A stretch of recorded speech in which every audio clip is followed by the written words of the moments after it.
So this has been the great test of all the great civilizations throughout history, is that when the time came, the average citizen said, I will sacrifice myself for the country. And these kids didn't want to be there. 17, 18, 19 years old, they wanted to be shooting .22s at rabbits, not M1s at other young men. They wanted to be throwing softballs, not hand grenades. But there was an evil force loose in the world, and it fell to them to have to deal with it, because when the challenge came, that the society said to them, you gotta go out there and fight. And they did. 30 seconds! God be with you! Stand out of your weapons. Keep those actions clear. I'll see you on the beach. Move your men off the beach! Down! Saving Private Ryan, a film by Steven Spielberg. Starring two-time Academy Award winner Tom Hanks as Captain John Miller. Clear the shingle! Is the story of heroism and sacrifice, set in France during the D-Day invasion of World War II, where 8 soldiers risked their lives on a perilous mission to save one man. Some private in the 101st lost 3 of his brothers, and he's got a ticket home. I don't know anything about Ryan. I don't care. But if finding him so he can go home, if that earns me the right to get back to my wife, well, then that's my mission. This is what it comes down to. This is what our orders are. Go find this one guy so he can go home while the rest of us stay here and fight the war. It's an obtuse concept, but there's no arguing with it. They just have to get it done. The principal mission was to rescue someone for a good reason. And that attracted me to the story. That moved me. Ryan! Anybody know Ryan? 101st Airborne? Ryan? You know a guy named Ryan? Private James Ryan from Iowa? This ensemble cast includes Edward Burns, Tom Sizemore, Matt Damon, Giovanni Ribisi, Barry Pepper, Jeremy Davies, Adam Goldberg, and Vin Diesel. You want to explain the math of this to me? I mean, where's the sense in risking the lives of the 8 of us to save one guy? 20 degrees. Anybody want to answer that? This is about that great cadre of citizen soldiers, the guys who just joined, who enlisted because it was the right thing to do, whose really their only job is to win the war so everybody can go home. There's not a reason why, there's but to do and die. They're ordinary men in extraordinary circumstances, and they behave extraordinarily. Go! Nobody was prepared for how horrific it really was. And you really got a sense of what these guys had to go through. These guys do just what they're not supposed to do, which is care about one another. It's one of the tragedies of war, you know, that you lose your friends. Fucking get out! Regardless of what the words on paper were, and regardless how we worked out the story, this was going to be some brand of current, definitive document about a day of decision unlike any other, certainly in the history of the world. Destroy Hitler's empire, smash it by air, break it wide open, then invade by sea. That was the directive. D-Day was the pivot point of the 20th century. It was the day on which it was decided whether this world was going to be Nazi or was going to be democratic. The night before D-Day probably was the most exciting night in our history. Those planes started to take off about 9 to 10 o'clock at night. They were coming over us at about 500 feet with their lights blinking. And then one of those planes was my brother, who was a young lieutenant in the 101st Airborne. And needless to say, I had a long prayer not only for him, but for the thousands of those guys who were within a half hour of being in combat. I was getting scared. I was frightened to death. It was very quiet on the plane, and the first thing I pulled out was my rosary, and I kept saying these rosaries one right after another. And someone next to me asked if he could borrow my rosary. And I said, no, I'm busy using it. I prayed all the way across until we hit the coastline. I used to tell people that one of the greatest lies on earth was when the jump master would say, "Are you ready?" And everybody said, yes. If you don't know what fear is, you'll be introduced to it rather quickly as you go out the door. What I was thinking on the way down, I can't remember thinking of anything other than just this terrible fear I don't think I was ever more afraid of anything in my life than at that moment.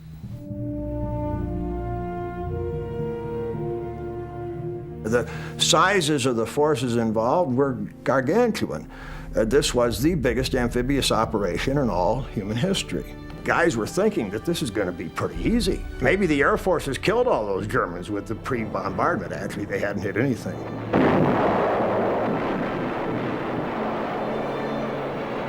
Most of the young men that landed on Utah and Omaha Beach had never landed on a beach before.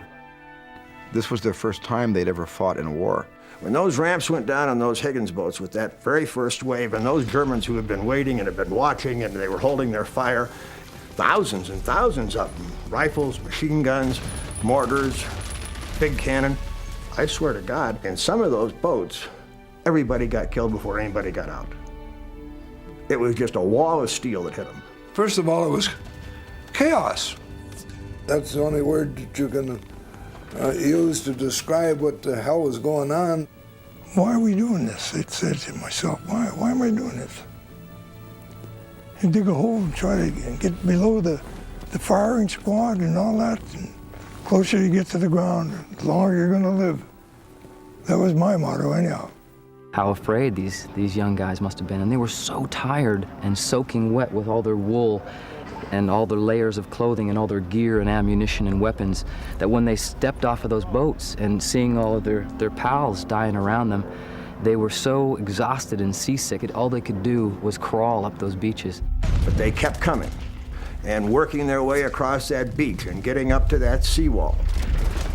The tendency was overwhelming, yet every instinct in them said, get down as low as you can and just stay there. This is an unhealthy place. And this was a battle from which there was no retreat. There wasn't any way to go back. So you either stayed there and got killed, or you did something about it. What happened was that over here a captain, over here a second lieutenant, down there a sergeant, who had men around him, he didn't even know their names. The confusion was so great. He said, screw this. I ain't gonna get killed here. I'm going up that bluff and I'm gonna take some Germans with me. Now who's coming with me? They had to cross that expanse of open beach with that blistering gunfire from all directions and to wade through it, and some of them survive and go on and achieve the monumental moment that D-Day was. It was a watershed that will be focused on in history forever. It's not hard to imagine, what it must have looked like. What it must have felt like, however, is something that guys like myself will never know. Never in a million years.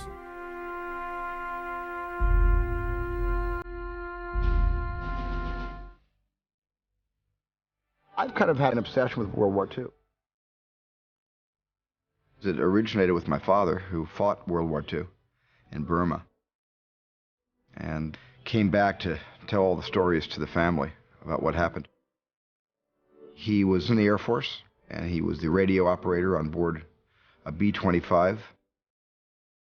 I saw a lot of 16mm movies that my dad took when he was over there in India. So I grew up with these shots of my dad cleaning his .50 caliber machine gun, pictures of him on a bicycle. Everybody bicycled all through that region. And just stories about his buddies and all the great friends he made. I certainly think, that my dad planted the seed in the sense that when he told war stories, he wasn't trying to dissuade me from being interested in war. He didn't tell me horror stories about the war. He told me stories that made me want to know more about it. He listened, and I think he absorbed it and sort of internalized it and put it into his system, because it comes out in the movies later about how he feels. Television was right there in our world, and there were films like The Fighting Seabees and films like The Story of G.I. Joe and Back to Bataan and Sansa Iwo Jima. So between my father's stories and John Wayne's presence in these films, as a youngster, I got the impression that, war was something to be glorified, to be looked at with a kind of awe. When he was a kid, he would take my movie camera and use it. He said, Dad, come on, let me take the pictures. Yours don't look so hot. And we let him. Fighter Squadron was a movie I made around the same age I made Escape to Nowhere. It was in black and white. It was my first time I ever made a black and white movie, actually, and because I kind of had seen all the documentaries of World War II, and they were all in black and white in those days. And went out to the Sky Harbor Airport in Phoenix, and they had a whole bunch of old World War II airplanes and mothballs. You know, they had P-40s, they had Thunderbolts, they had F-6F Hellcats. They were all kind of lined up. My dad got permission to let us sit in the cockpit of a couple of these airplanes. My dad actually did all my costumes for me because I used the actual, you know, outfit that he brought back from Burma to make these movies with. So if I had 9 kids flying these airplanes, I actually only had one airplane. I only had one leather helmet with one set of goggles. They just kept trading them off. And in those days, when 8mm was all the rage, camera shops also sold documentaries from World War II. So I just intercut a 14-year-old kid in my dad's leather hat flying this airplane with actual gun camera footage from these documentaries you could buy at any camera store. Steve would get up with a camera, and he'd have another kid in the cockpit, and when he wanted to show the plane banking, he would take the camera and just turn it like that, and then straighten it back up again. When you saw it on the screen, it looked like the plane went down like that, you know. Sort of between reality and fantasy spliced this World War II Air Force story together.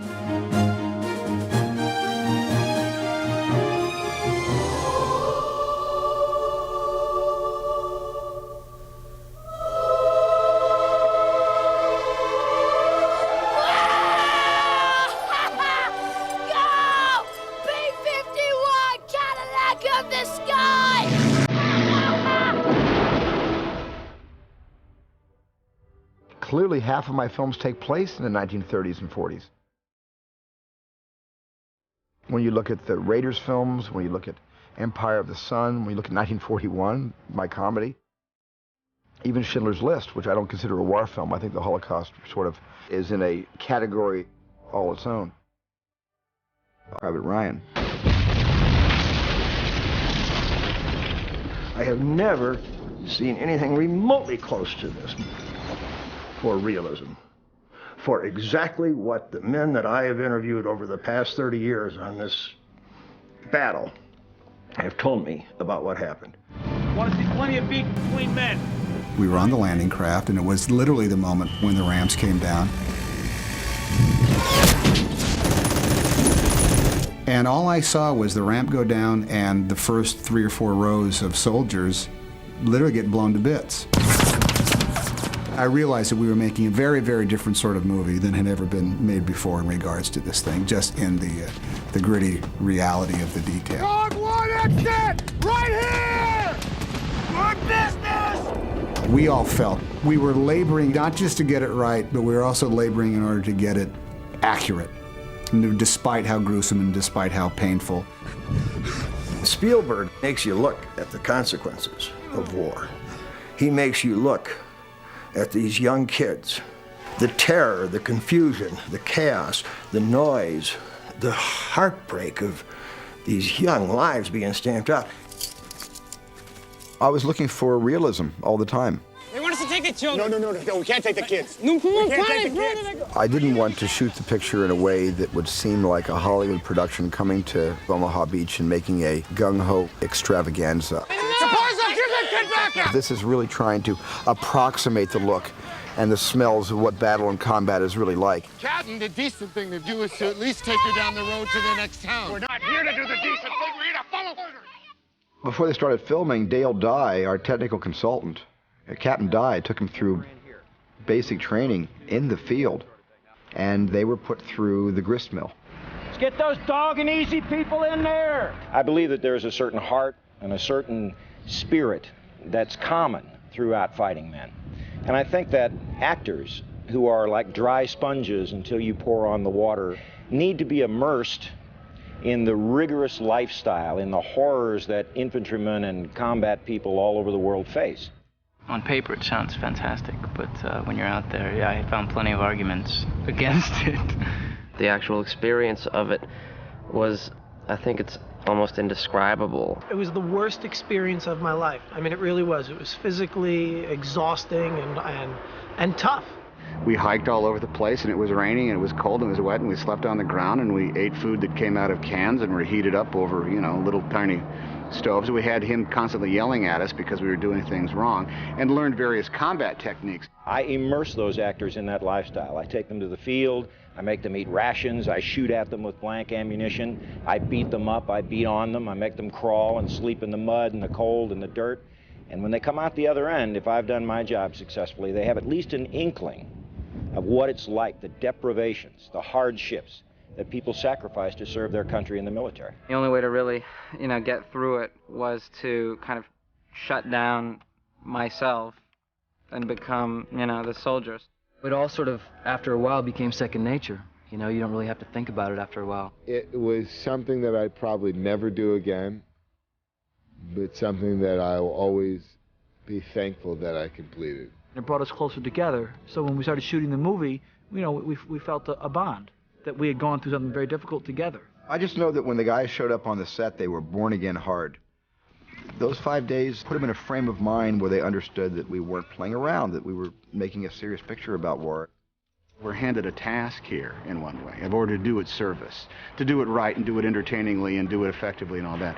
But we also want to make sure that we're accurately capturing, the look behind the eyes of the guys we're portraying.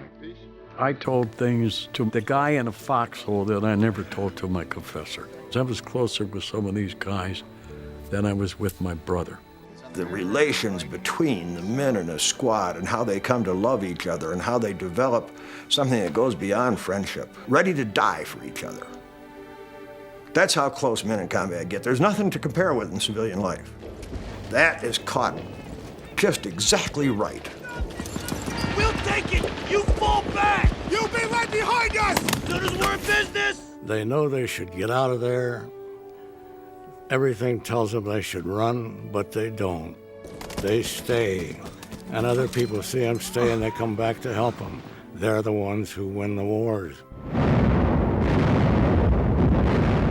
You never knew if you were going to be around for the next morning or the next day. It's just 1 minute at a time. It was just overwhelming. So many people were being killed around us. We just hoped that we wouldn't be the one that would be left behind. It was frightening for a soldier that's 18 years old. Each day I would check the list of dead coming into the cemeteries. Particularly I was watching for my brother. Bob got to about 2 miles of our lines when he came to a river and he had a young corporal with him. Kid couldn't swim, or the German sentry up on a bridge, and Bob went up to get the sentry and was killed on a place near Würzburg. So we had our losses in the Harrison family. 1 out of 2. Brothers like to serve together for obvious reasons. I know guys that had 1 or 2 brothers killed in Normandy. It happened. The most famously with the Sullivan brothers. 5 brothers, 1 ship. The ship went down, all 5 of them died. Policy then became, in the Navy, brothers can't serve on the same ship. And in the Army, we keep them out of the same division and try to keep them out of the same battle. But of course, the Army's battles were so big, there were a lot of brothers serving who were always taking the risk of being killed on the same day, but not in the same battle. My grandmother sent 4 sons to war. In the articles, our scrapbook, it kind of says the Nylons are going to war. So-and-so enlisted when, and it was a very kind of a pride thing among the Nylons. There were 4 Nyland boys. Edward was the oldest. He was 31. Preston was 29. Robert was 25. And Fritz was 24. You have to understand, these were young, gorgeous men on their way to a beautiful life. When they made the commitment to be soldiers, they were going to be the best damn soldiers there were. Well, they wrote beautiful letters. They worshiped their mother. And they wrote in one of the letters, no one can say the 4 Nyland boys were draft dodgers. Please, Mom, don't worry. Everything is going to turn out fine. Just watch and pray and hope. Don't worry, Mom, please, because all of your boys will come back home safely. This war will be over soon. Some night we will all be together again, and it will seem like everything was just a great big dream. Uncle Bobby was killed D-Day, and Preston was killed D+1 day. My father Fritz was shot down behind enemy lines, and then May 20th, my Uncle Eddie was shot down in Burma. And missing in action and presumed dead. So within this very tight time frame, my grandparents thought they had lost every son in the war. And when they realized Fritz was alive, they went looking for him to bring him back. Fritz was then brought out and sent home because he was the only known survivor of the family. It was 18 months before my Uncle Eddie escaped from a Japanese prison camp and they realized he was alive. There is a legacy of honor that goes with this family, and that's why we're very proud. The sight of that Western Union kid riding that bicycle up to a house just struck terror into your heart. Now, imagine what it must have been like to get 3 telegrams in the course of the war. Imagine getting 3 in the same day. Freedom doesn't come for free. Those gold stars that would be in the windows meant that their boy wasn't going to come home. They put it in the window, and you knew then that at that house, the husband or the son had paid the last full measure of devotion. And they were never going to see him again. And that's why we're free, because he gave his life. This movie is about the veterans. It's for the veterans of World War II. We talked about that often when we made the picture. We said this is for them. I think it's important to keep telling the stories, understanding them, and understanding what the basis for this was. The more you talk about the horrors of a war, the more you are less likely to try to get involved in another one. It's important that we remember the men of World War II because it's thanks to them that we live in this world of freedom today. You know, they deserve applause. In all honesty, they deserve medals, and they deserve honors, and they deserve parades. But they also deserve our thanks for the sacrifices they made when they were very young men. Everybody who complains about going to work at 8 o'clock in the morning somewhere should come here and look down this stretch of beach and consider what was asked of that generation to do on June the 6th, 1944. Someday we might look back on this and decide that Saving Private Ryan was the one decent thing we were able to pull out of this whole god-awful mess.